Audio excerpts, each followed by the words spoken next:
A man can lose his life without dying. It happened in Milwaukee during a late January ice storm. Salted sidewalks, frozen wind off the lake, and a certified envelope that didn't feel heavy until my handheld told me the name on it was deceased. My name's Frank Hale. I work while the city sleeps. No rumors, just records, receipts, barcodes, signatures, timestamps. I don't guess, I verify. That morning, I was on the sorting floor at 4:12 a.m., running my handheld across a stack of certified pieces. Scan, beep, scan, beep. The same rhythm I've had for decades. Then the screen flashed something I almost never see on clean mail. Forwarding block. Deceased indicator. I stared at it a beat too long, because forwarding blocks don't show up by accident. Somebody has to ask for them. And when deceased gets attached to a name, mail isn't the only thing that stops moving. I flipped the envelope over. Plain window, court return address. Neat block letters that try to look calm while they ruin someone's week. Addressee, Miles Porter. Address, 219 Renfield Drive, Unit 8. I knew that building. Beige brick, narrow stairs, a lobby that always smelled like dryer sheets and old pizza. The deceased flag didn't make sense because I delivered a package to a Miles Porter 3 days earlier. A heavy box, signed in person, living hands, living voice. Paperwork doesn't just record a story, sometimes it creates one. And when the record calls you dead, you don't need a casket, you just need a clerk. I didn't do anything dramatic.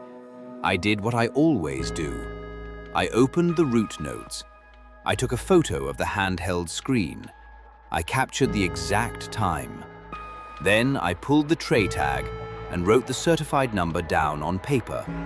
Old school, because paper doesn't crash.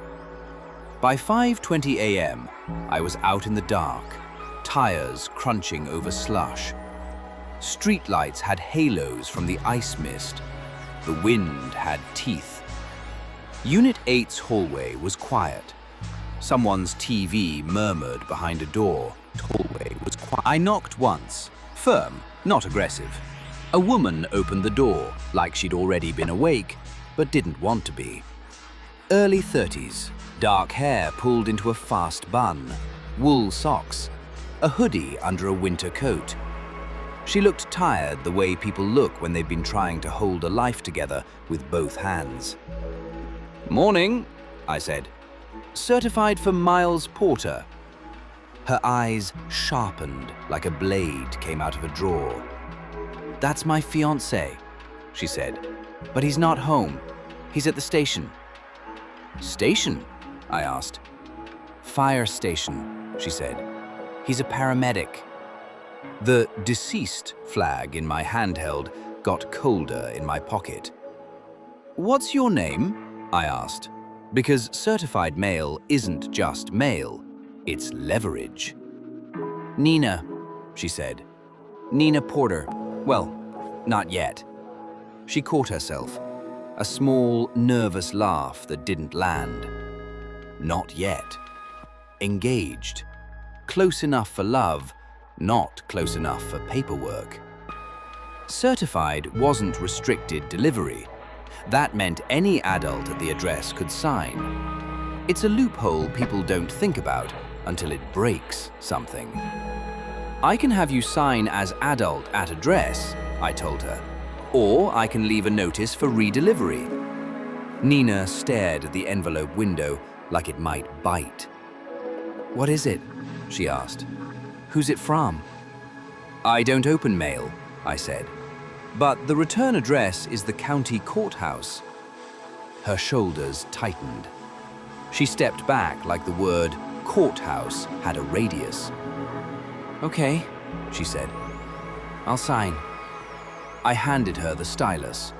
She wrote her name carefully, like she was afraid the letters themselves could be used against her. When she handed the device back, I did something I don't usually do. I kept my voice flat and said, "Has anybody filed a change of address for Miles lately?" Nina blinked. "No?" I nodded once. No reaction, no drama. Because drama makes people talk.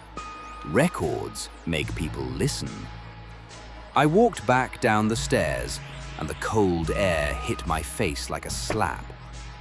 On my handheld, the delivery logged clean, but that deceased indicator stayed stuck in my head. By 9 a.m., most people were thinking about coffee and meetings. By 9:17 a.m., Nina Porter was standing at a government counter with flowers in her hands, because they'd planned to do it simple. No ballroom, no DJ, no big wedding. Just a city hall marriage license, a signature, and a date on paper. Nina told me later the courthouse smelled like wet wool and disinfectant. Everybody's shoes squeaked from the slush. Her bouquet, white lilies, already had bruised petals, because January doesn't care what you planned. Miles stood beside her in a dress shirt under a winter coat, hands clasped in front of him like he was trying to keep his pulse under control. A man who ran into wrecks for a living turned pale by a clerk's computer screen. The clerk looked up. "Ma'am," she said to Nina, and then paused like she didn't want to finish the sentence. "I can't issue you a license." Not, "There's a delay." Not, "Come back later." Can't. Nina laughed once, because people laugh when reality stops behaving. "What do you mean, can't?" she asked. The clerk tapped her keyboard again, twice, like she could fix a life by refreshing a page. "It says Mr. Porter is deceased," she said, voice low. "There's a flag on his record." Miles stared at her. "That's impossible." The clerk didn't argue. She just rotated the monitor, the way clerks do when they're about to ruin your day with something that isn't their fault. On the screen, a state record entry, a case reference number, a date stamped 3 weeks earlier. Status: death reported, pending verification. Nina felt the floor tilt, because when a record says it, the world starts obeying. And right behind that counter, like timing itself was paid for, a voice cut through the air. "Well," the voice said, polite and sharp, "that's unfortunate." Nina turned. A woman stood by the benches, perfectly dry in a world that was dripping. Late 50s, nice coat, hair done, lipstick that didn't move. Miles went rigid. "Lipstick, my mother," he said, like the word tasted bad. Beside her stood a man with a careful smile and a folder tucked under his arm. Miles's older brother, Caleb. Caleb looked at Nina like she was a stain he was tired of cleaning. "You rushed," his mother said. "We told you not to rush." Nina's cheeks heated. She didn't snap back. She didn't give them a scene to use later. That was the humiliation. Right there at City Hall, in front of strangers, like Nina was a mistake with a bouquet. Caleb leaned in, voice low, almost kind. "This is what happens when you build a life on unstable choices," he said. Unstable, that word. Later, Nina told me, "He said it like he was diagnosing me, like love was a symptom." The clerk cleared her throat and said, "I'm sorry, ma'am. Until the record is corrected, we can't proceed." Paperwork doesn't care how you look at someone. It cares what box they're stored in. Nina and Miles walked out without a license, without a date, without a plan. And by the time they got back to the parking garage, the consequences had already started. Miles's debit card declined at the exit gate. The bank app on his phone wouldn't load. Just a message. Account restricted. Call support. At noon, his supervisor called him off shift. Not fired. Pending verification. Like he was a ghost at work. And by 2:30 p.m., they were locked out of the apartment portal that paid their rent. A man can be alive and still get erased. All it takes is a record that hits the wrong system. Nina did what most people do first. She went to the family. Not to fight, just to ask. They drove to the north side to Miles's childhood house, the one with the perfect porch and the kind of warmth that always felt conditional. Caleb opened the door with that same careful smile. "Oh," he said, "you came." His mother didn't invite Nina in at first. She invited Miles, only Miles. She put a hand on his shoulder and said, "You look exhausted."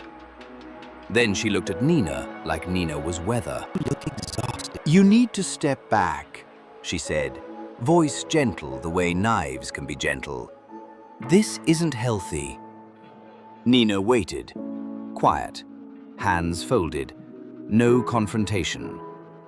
Caleb held a folder like it was just paperwork, not a weapon. "3 weeks ago," he said, "Miles missed Grandma's probate hearing. Again. You know, the hearing where the family trust was finalized." Miles's jaw worked. "I didn't know there was a hearing." Caleb's smile didn't change. "We mailed notice."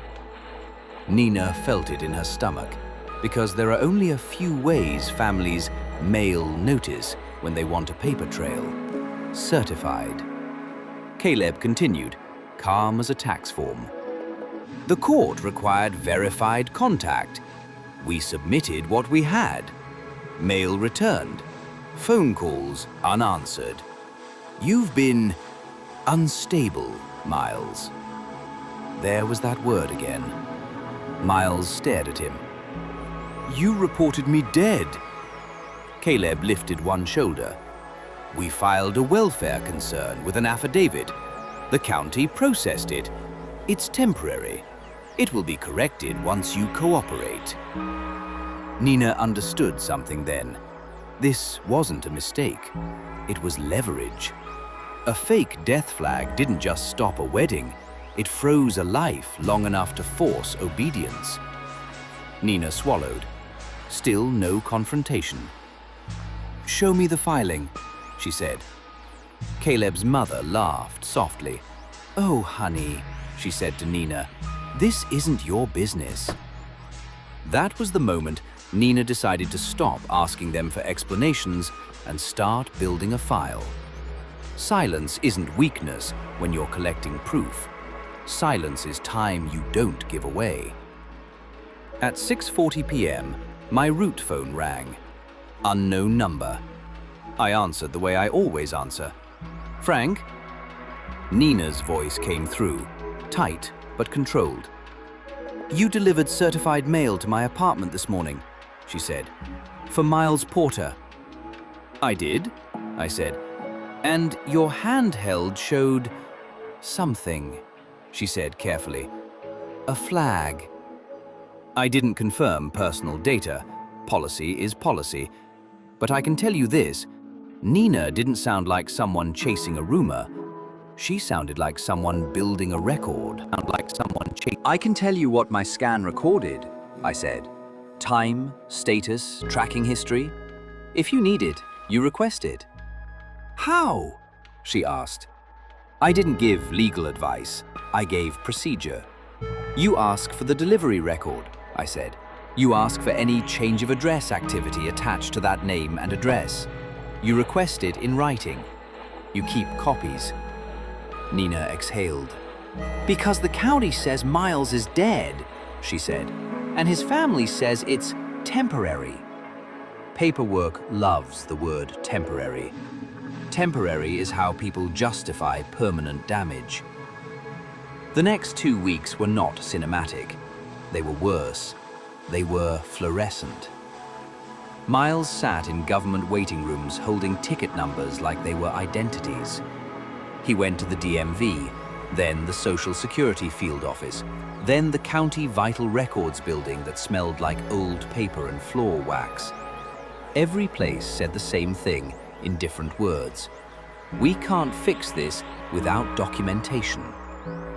Nina worked mornings at a bakery and nights doing inventory at a hardware store.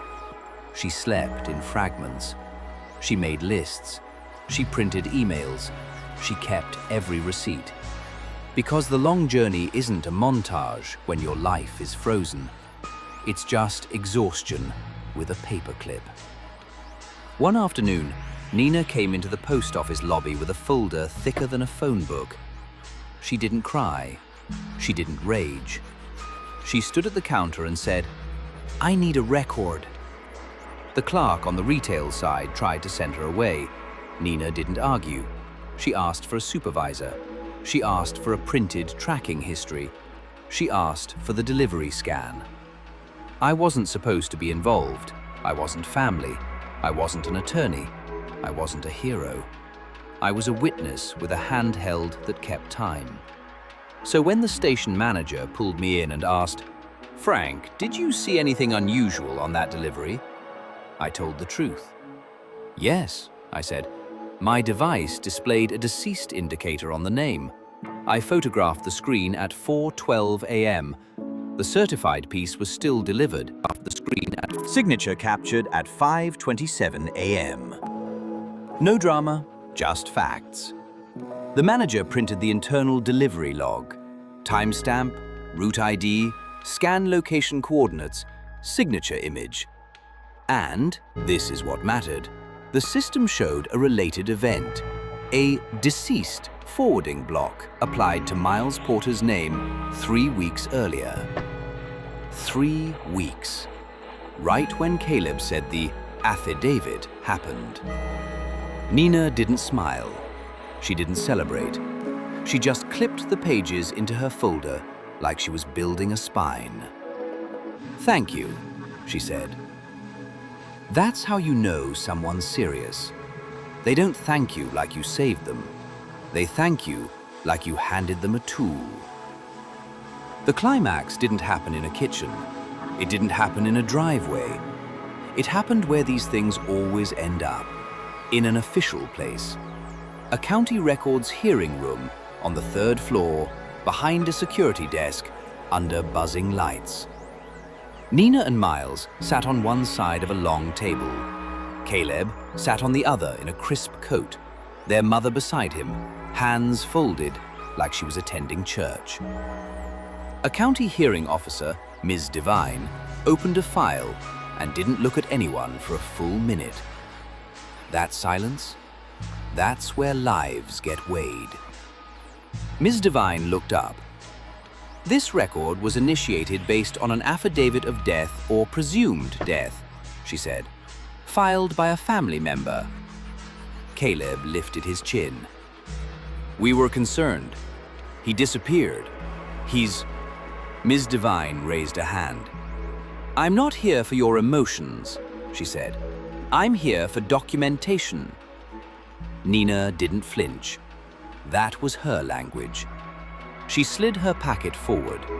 Probate notices showing Miles's last known address, the correct address.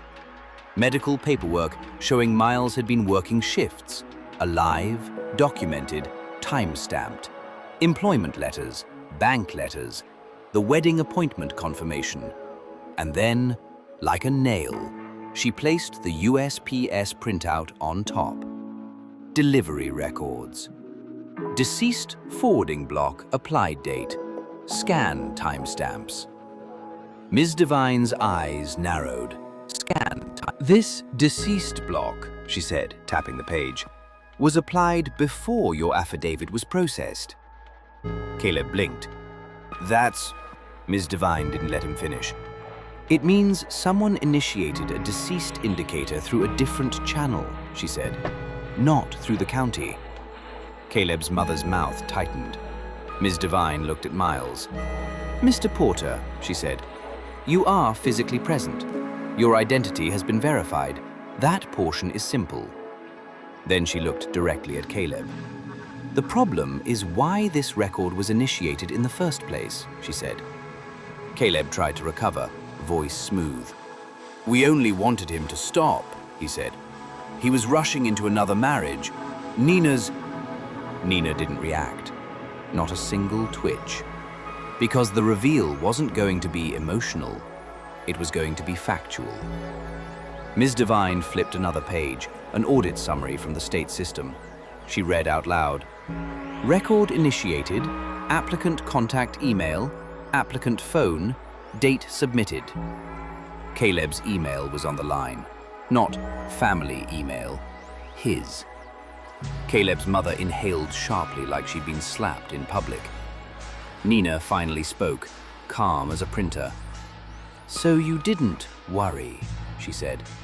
You filed. Ms. Devine didn't smile. She didn't scold. She stamped. Hard. The county will issue a correction order, she said, effective immediately. This death record is void pending investigation.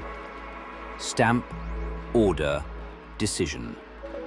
Paperwork doesn't apologize. It just changes status. Outside that room, Caleb's mother tried one last time to turn it into a scene. You humiliated us, she hissed at Nina. Nina looked at her, eyes dry. I didn't, she said. Your paperwork did. That was the ending. Not revenge. Boundaries. Miles and Nina didn't go back for dinner. They didn't argue in the driveway. They didn't try to heal a family that used forms like weapons. They went home. They reinstated accounts. They sent the correction order to every place that had frozen him. Reinstated accounts. They built a new file with certified copies and a printed chain of custody. A month later, they still got married, but not the way they planned.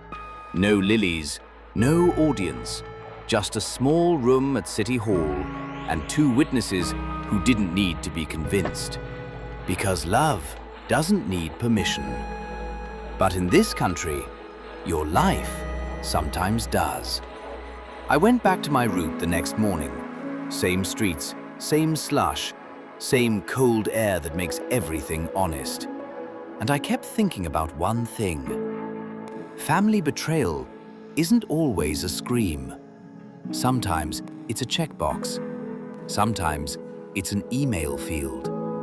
Sometimes it's a deceased flag that gets applied while you're still breathing.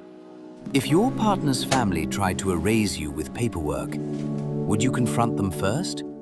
Or would you do what Nina did? Stay quiet, build the record, and let the stamp do the talking.